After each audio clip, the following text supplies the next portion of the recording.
Hello everyone, welcome back to the new video. आज आहे 16/9/2025 आणि आपण 17/9/2025चं मार्केट कसं असेल ते आपण बघणार आहोत. सुरुवात करूयात आपण निफ्टीपासनं. आज एक्सपायरी होती निफ्टीची आणि निफ्टीने बघू शकता आज जे आहे ते 170 पॉईंट जे आहे निफ्टी वरच्या साईडला बंद झालाय आणि एक रेजिस्टन्स तुम्ही मार्क केला होता 25,240च्या जवळपास. त्या लेवलला मार्केट पोहोचलेलं आहे. आता या लेवलच्या वर जर मार्केट गेलं 25,000 टू 30च्या वर जे आहे जर मार्केट गेलं तर इथपासनं जे आहे ते आपल्याला लाईफ टाईम हाय आपल्याला बघायला भेटू शकतो. कारण की 3 वेळेस जे आहे ते मार्केट या लेवलला आलंय. तुम्ही इथं बघू शकता. एक वेळेस, ठीक आहे. दुसऱ्या वेळेस, तर तिसऱ्या वेळेस यांनी जे आहे ते ब्रेकआउट दिलेलं आहे.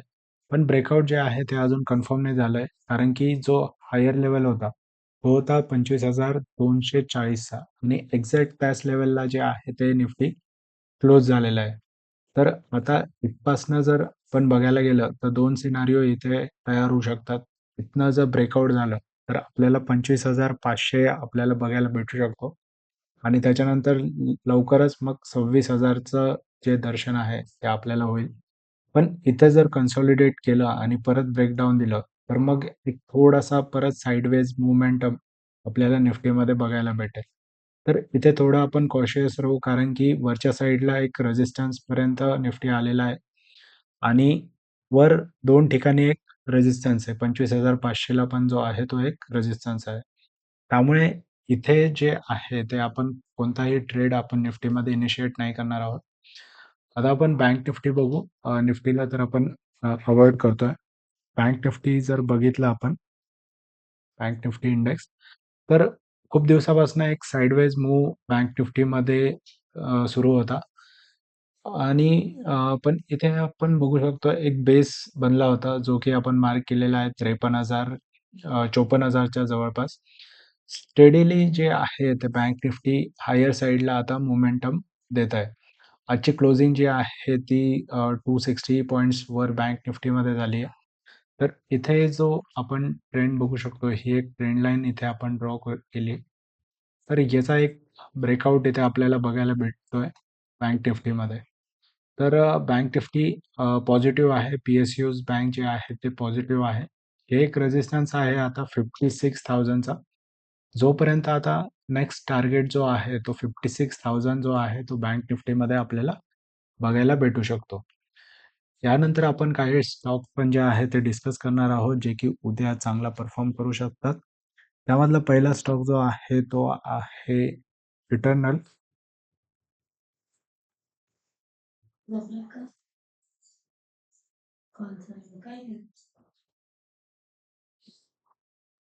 पहिला स्टॉक आहे तो आहे इटर्नल. 327च्या आसपास जो आहे इटर्नल ट्रेड करतोय आणि वरच्या साईडला जे आहे ते एक लाईफ टाईम हायच्या वरचं टार्गेट जे आहे ते आपण इटर्नलमध्ये ठेवू शकतो. खाली स्टॉप लॉस जो आहे तो 300च्या जवळपास राहील. तर हा जो आहे तो उद्यासाठी आपण एक वॉचलिस्टमध्ये हे स्टॉक ठेवू शकतो. त्यानंतर गेल पण जर बघितला, गेल पण एक चांगला परफॉर्म आहे. खाली एक स्ट्रॉंग बेस गेलमध्ये बनतोय. तर इथे पण जे आहे ते चांगला परफॉर्मन्स आपल्याला बघायला भेटू शकतो. त्यानंतर युनायटेड स्पिरिट.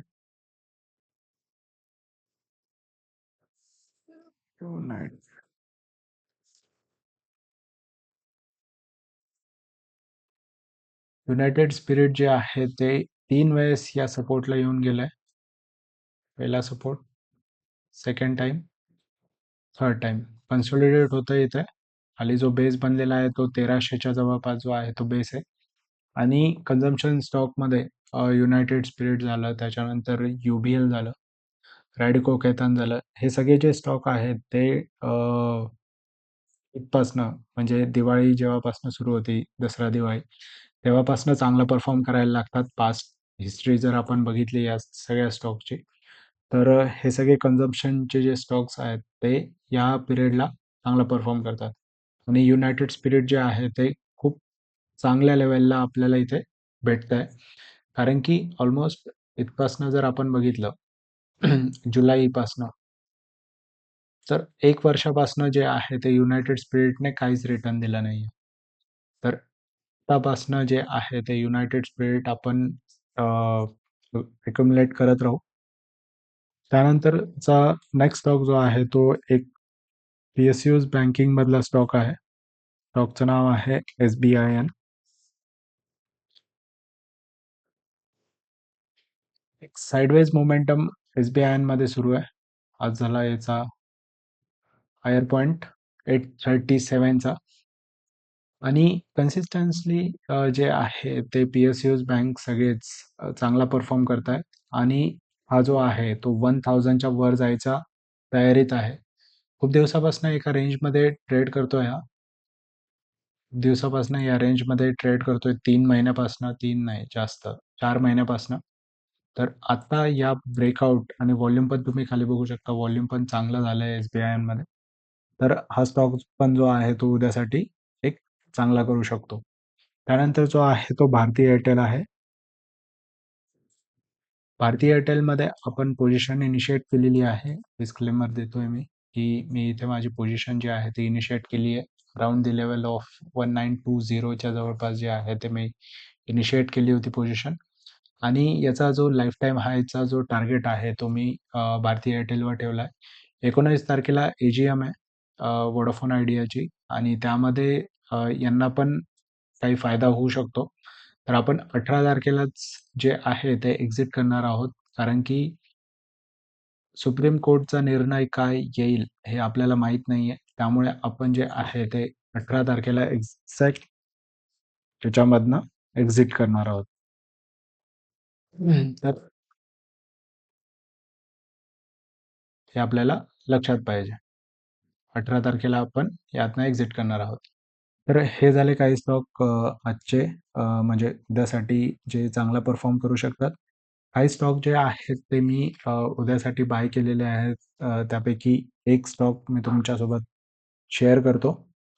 स्टॉकचं नाव आहे एक सेकंड. मला माहिती आहे स्टॉकचं नाव, पण मी दुसरं एक काम बघतोय. तर स्टॉकचं नाव आहे KEI इंडस्ट्री. सगळे जे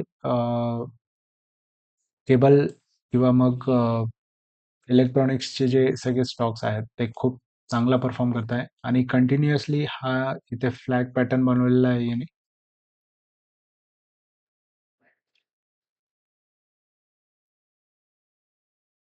हे एक पॅरलल चॅनल बनवत होता. ठीक आहे, एक पॅरलल चॅनल बनवले आणि याचा ब्रेकआउट आपल्याला इथे बघायला भेटतोय. तर याचं टार्गेट जे आहे ते 4400चं जे आहे ते नेक्स्ट टार्गेट आपल्याला इथे बघायला भेटू शकतं. 4400चं.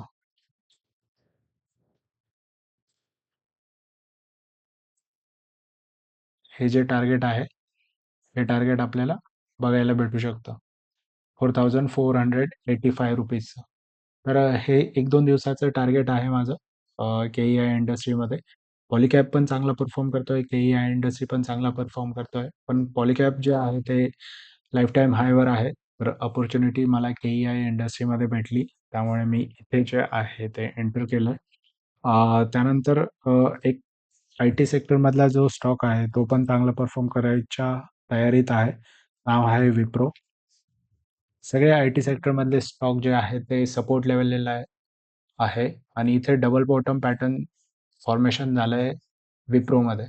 तर याचं टार्गेट जे आहे ते 260चं असणार आहे. या लेव्हलला येऊन 2 वेळेस हा फेल झाला होता. इथे बघू शकता आणि त्यानंतर जे आहे याचं टार्गेट आपल्याला बघायला भेटू शकतो 260चं. हे जे टार्गेट आहे हे आपल्याला विप्रोमध्ये बघायला भेटेल.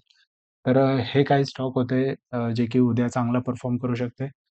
कालच्या स्टॉकबद्दल जर आपण बघायला गेलो त्यामधला जो आपला एक स्टॉक होता पेज इंडस्ट्री, त्याने आज चांगलं परफॉर्म केलं. त्याच्यानंतर डिव्हिज लॅब चांगलं परफॉर्म केलं.